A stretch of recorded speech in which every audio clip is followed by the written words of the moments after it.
کتے سے ہم بہت نفرت کرتے ہیں، نجس سے، جس گھر میں رکھیں وہاں فرشتے نہیں آتے،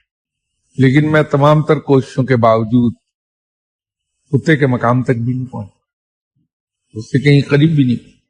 آپ کتے کو صرف ایک بار روٹی ڈال دیجئے، پانی دے دیجئے، آپ پہ کبھی وہ بھونکے گا نہیں، دم ہلاتا رہے گا، آپ کو دیکھیے۔ میں اپنے رب سے روز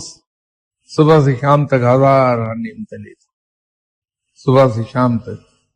وہ ہزار میرے کام کرتا ہے بغیر کسی استحقاق، میرا اس پر حق نہیں بنتا، میں کوالیفائی نہیں کرتا تمام چیز، لیکن وہ اپنی رحمت کے صدقے، اپنی ربوبیت کے صدقے مجھے پالتا ہے اور ہر طریقے سے پال لیتا ہے۔ لیکن آپ مجھ سے جس وقت پوچھیں گے کہ کیا حال ہے شاہ صاحب، یہ ٹھیک ہوں جی، بس اللہ کا شکر ہی ہے، روتی ہوئی آواز۔ تو کتے کی ایک صفت کے کہیں قریب نہیں جا سکتا، کتے کی دوسری صفت پیدا نہیں کر سکا آپ کے اندر،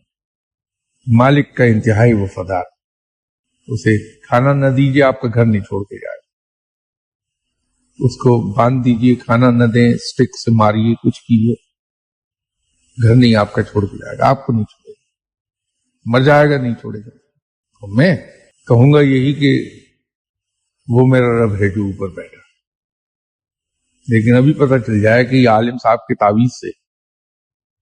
بگڑے کام سمجھ جاتے ہیں، دیکھیے جا کے میں بیٹھا رہوں گا، جلی کٹی بھی ان کی برداشت کروں گا، ان کے ڈنڈے بھی برداشت کروں گا،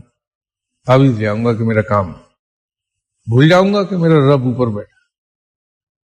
تو ایسی چیز جس سے ہم اتنی نفرت کرتے ہیں، ہم تو کم از کم میں تو اس کی بھی صفات نہیں پیدا کر سکتا۔ میں یہ سمجھتا ہوں